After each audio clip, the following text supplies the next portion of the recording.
So now that Xi Jinping is he actually president for life, or he can be president for life? I think that's what he's expected to be president for life along the line of Chairman Mao. Yeah. I think so now that he's that strong, well, what does that mean for a new China?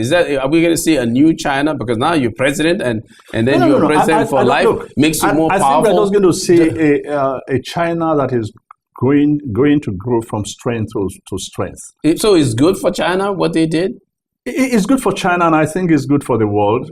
I mean, not the life presidency. What if he changes? Not the life falters. Not the life presidency. Yes. I just think that his leadership is good for for the Chinese going forward, because look, they are consolidating, they are innovating, they are progressing, and they are gradually becoming a power. Yeah. No, they are economic power. I mean, yes, becoming a very strong economic power. Absolutely. Yes. And no matter how you disagree with what they are trying to do in Africa, in a number of African countries, they are really helping. Yes. Yes, it's true that they are doing this at the expense of some of these countries by taking away the significant part of the resources. But when you also look at a place like Congo, DR, Democratic Republic of Congo and Congo Kinshasa, the same thing is being done by Western companies. Yes. They're exploiting the place, and they are also partly responsible for why the young leader there is not interested in leaving power. Yeah. And So what are African leaders suspicious of all this help that we're getting from China? No, I'm not sure. Or we just take any I'm help? not sure. Aren't you afraid that why is he giving me so much so easily? He does not have any conditions, no conditionalities. Anytime I ask, he gives it to me. Look, we're not worried about that. Many years ago, there was a man who wrote a piece. I can't remember whether it was one of these former MD of one of the banks, whether it was a Bank of the North or First Bank, I can't remember, who actually did a piece to say that something close to saying only a foolish man will use his own money to build a house, that you go and get loan. Look, there's no businessman in the world today that does business without getting loans. Yes. So there's no way a country like Nigeria or any other country in the continent will go through life existence without getting loan from somewhere, whether from corporations, whether from countries. Well, nothing wrong with that, yes. But the eagerness to provide the loan. No, it's not, without much. No. I don't think in terms of conditionality. I don't think it's the eagerness. Yes, it doesn't matter how corrupt you are. It doesn't matter what your history is of mismanagement. I still give it to you because I guess they just wanted. Number one, you need to realize why the Chinese took that path. Yeah. Why did they take it? Remember, like the Americans were not they were not a colonizing power in the region. And when they came in, let's be honest with ourselves, they also came in with corruption. They had to bribe government officials all over the place to get a foothold in the continent. They had to actually also introduce these, extend the Cold War, to this part of the world in order to have a very strong footing in Africa. The Chinese are doing virtually the same thing, again, because we remain underdeveloped, and they are doing it in a different way by possibly saying, look, we're going to help you. We don't care. We are not interested in your ideology or the nature of your government or your people. What we just want to do, we want to do A, B, C, D, and this is what we want from you, A, B, C. What do they want from us? They want our resources. They want the market.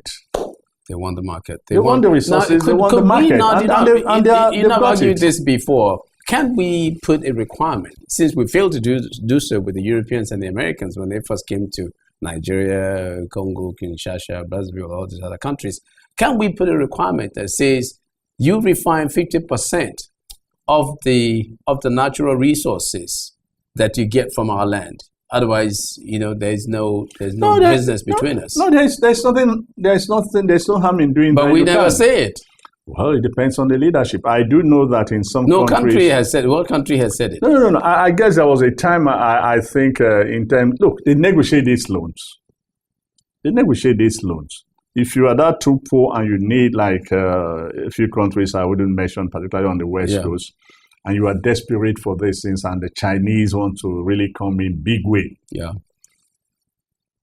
Because you need these things, you allow them to come in. Yeah.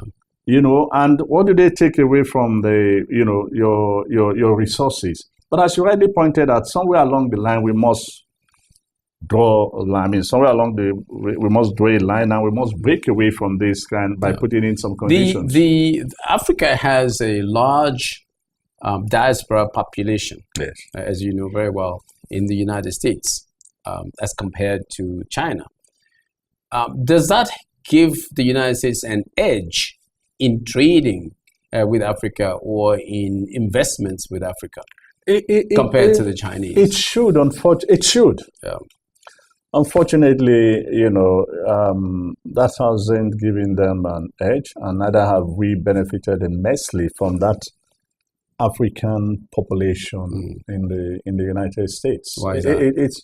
Why have we not benefited? For so many reasons. I think after the, should I use the word, after the liberation struggle, that created a synergy between the leadership on both sides. You know, I think that is on this side. We're looking for independence. They're looking for civil rights. Yes, on that side they were looking for civil rights. On this, you know, and we had something in common that we were all involved in, and that generation, including some of us young as we were really involved in protesting. Anytime there was protests in the United States, we joined. You know, I was telling you that I was one of the arrowheads in the Ibadan, shouting and protesting, free Angela Davis and so many other things, and admired the Black Panthers and everything. Not the movie. Not the movie. Not the movie. You know, some of the years. And we felt that, yes, we needed to support them and so on. And then a couple of Black activists were also instrumental in getting corporate America to disengage from South Africa. Yeah. And suddenly, I mean, thereafter, after South Africa gained its freedom, we became free and so on. The next stage would have been to begin to work out how do we engage ourselves economically. Absolutely. The banks like the Korean banks, you know, that exist in the United States, and maybe the Chinese also have things like that, and we don't. So is there anything we could do there? Do we need the government in that too? Is it our banks? Is it the private sector? What should we do in that regard? No. I think it has to be the private sector. Okay. And it also has to be, look, there are enough wealthy Nigerians in the United States, for example, who could come together and try and float a bank. If it's a Nigerian bank or an African bank, and work somehow with some banks in the continent. But the major thing is that they should do exactly what the Chinese, the Japanese, the Koreans, the Mexican banks did a couple of years ago. They became the source of loans to the community, their own community, and that empowered the people and gave them a good foundation to be able to become big business persons. Then that created, today in America, you can actually talk about the Chinese economy in the United States, the Korean, you also know very well that even as disorganized and not properly organized as it is, the Black economy itself is in trillions. Yes.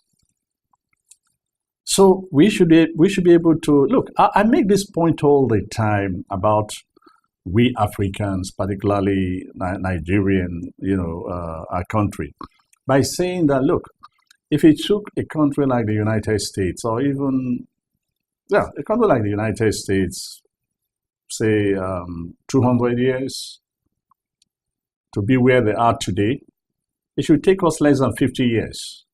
And I think the Singaporeans did it in 3 decades. Because we are not pioneers. Okay. It's almost like cut and paste. Okay. And say to yourself, what did these people do to get to where they are? Yeah. So how can we replicate or attempt the same thing? Ambassador, as always, thank you so very much. Thank you. You're always wonderful.